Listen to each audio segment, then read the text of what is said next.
Are there any cheap investments left? By www.profitableinvestingtips.com.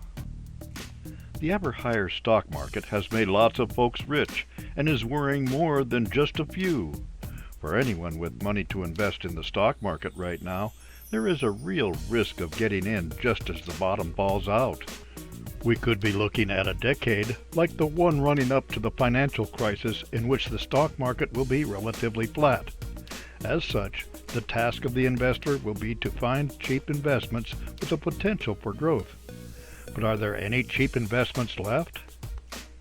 Finding cheap investments that are good investments. When looking for cheap investments, investors need to constantly remind themselves that many cheap investments are really just value traps, as they are cheap for good reasons. When are cheap investments the best investments? What you are really looking for are investments with good intrinsic stock value. The best stocks to invest in are those whose intrinsic value, based on forward-looking earnings, is substantially higher than their current stock price. This usually happens when the market reacts to temporary factors and discounts the stock. Here is a possible example of such a case. Cheap stocks right now. The Motley Fool writes about a couple of stocks that are absurdly cheap at this moment. The two stocks that they discuss are SciPlay, a smartphone game maker, and Malibu Boats, a speedboat manufacturer. In the case of SciPlay, the market is looking at revenue growth instead of profits and discounting this profitable company.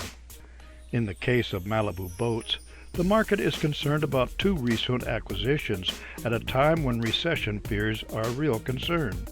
However, these are both profitable companies with strong positions in their respective niches.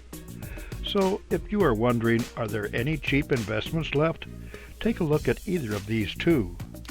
The Motley Fool article has more details. Accurate investment valuations in an aging bull market.